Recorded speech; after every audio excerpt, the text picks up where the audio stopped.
We've had plenty of locals on the show, but never a mermaid, or merman that is. Merman Mike is a local hero swimming into the depths of our lakes and rivers to help people find their lost treasures one dive at a time.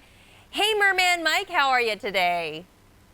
Pretty good. How are you? We're doing well. I'm excited to have you here on the show. Tell everybody where the name Merman Mike came from. So when I first started doing this, I wanted something that really related to what I did. That way, obviously, when people saw it, they kind of got an idea of it would be water related. And me and my girlfriend were just kind of spitting names back and forth. And we said it like one of the first names we came up with. But I wasn't sure about it at first, and we kept going, and then I woke up the next morning, and it just kind of stuck with me. Great. So, well, I mean, I think it definitely explains what you're doing. Merman, you think about the sea, he's a man. All right, so you hunt for trash and treasures. How long have you been doing the Merman Mike thing? I've been only doing it for about 10 months now, actually. And, yeah, it's insane just because it's took off just so fast. Wow. So I guess, you got a scuba diving license, or you had to learn, get all the gear. And one of the things that you do is you pick up trash. Talk about why that's Absolutely. important. Because I thoroughly believe if you're going to be taking or really just thoroughly enjoying something, you should find a way to give back so it's still nice or nicer for other people that want to enjoy that same thing. And whether that's picking up a piece of trash, finding a good cause to donate to if you have a store or something like that, I always believe in giving back if you're going to be taking. Well, we hear that phrase, one man's trash is another man's treasure. We're looking at some video. I'm seeing a lot of sunglasses. How often are you diving, and are you finding a lot of trash, or are you finding a lot of treasures? So I dive right now probably about 2 to 3 days a week just because I also have a full-time job. But it's probably about an equal amount of both. Obviously, I find a ton of trash down there. But a lot of the times when I'm going for the trash, I'll actually end up finding like a piece of treasure or something that I had no idea. Like I thought I was getting a potato chip bag once and ended up with an iPhone 10. Wow. And yeah, but there's sunglasses, phones, golf balls, keys. There's just so many different things that end up down there. Well, I take it that you clean up a lot of this stuff. You're hanging on to it. You have a room in your home dedicated to that. So what do you do with all this stuff? I understand you do sometimes return it to people that are looking for it, but a lot of it you're just kind of, I guess, starting a treasure chest. Yeah, so if I can't return it back to their owner, which I always try my hardest to do so, it basically ends up in my treasure room.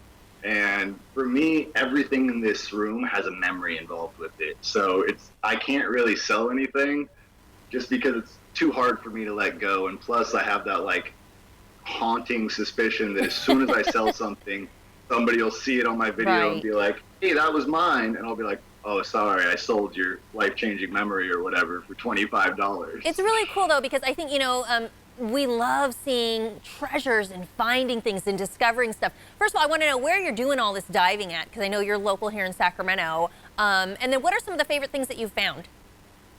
So mainly where I'm diving at is around like the American River area, like around Rainbow Bridge. I love Lake Natoma. That's a great spot as well because everybody's trying to learn how to use their paddle boards or their kayaks. I've gone to Folsom Lake a couple times, and then Lake Clementine is also a favorite spot of mine. But it's just, yeah, some of my favorite finds. It's so hard to put a name on any one, but I would say definitely the ring that I was able to return, just because for me the sentimental value, those are always my favorite finds. So the fact that that belonged to his late brother and he was able to get that back, that meant the world to me. I was able to tell us find more about this ring, because that was a high-priced ring. Was it like 14 carats or something like that? And how did that happen? How did you find it? So he ended up getting in contact with me on Facebook after finding me through a Google search, and he was super heartbroken because he lost the ring the day before, and he was basically dumping out an ice chest. The ice chest slipped, it took the ring with it, and so he got in contact with me. I said I couldn't come out the very next day because it was Father's Day, but I met him up the next day, and when we got out there, the current was super strong. Pretty scary, to be honest, but I felt like since I was so close to the boat and the dock that I would have a pretty good chance of being safe. And we just basically couldn't find any sort of recognition point to find out where I was when I did get down there, so I had to come up with a better game plan. We eventually came up with a plan to where I dropped a cylindrical rock over the edge of the boat. That way the current didn't move it too much. And then when I came across that rock when I was down there, I metal detected around for just pretty much like 2 seconds, and it immediately hit it, and I was my gosh. so excited. That is so amazing. You also have a YouTube channel where you document all these dives so people can find Merman Mike on YouTube. Any advice that you can offer to people who may want to try doing some of this treasure hunting, or how about advice for people not to lose some of this stuff? So if you are interested in getting into this hobby, I would thoroughly recommend just doing it the right way. Make sure you're going and getting your certification. There's a lot of things I didn't realize that I should know before I went in that I'm really glad I know now. But also just make sure you're doing good. You're picking up trash, or if you find something you can return, you're trying your hardest to do. Just put yourself in those people's shoes of, if you lost a valuable and someone else came across it, you would want that person to give you a call as well. Karma, good karma. All right, Mike. Well, that's going to do it for our time today. You can find Mike on Facebook. He's on YouTube. Merman Mike, thanks so much for joining us today.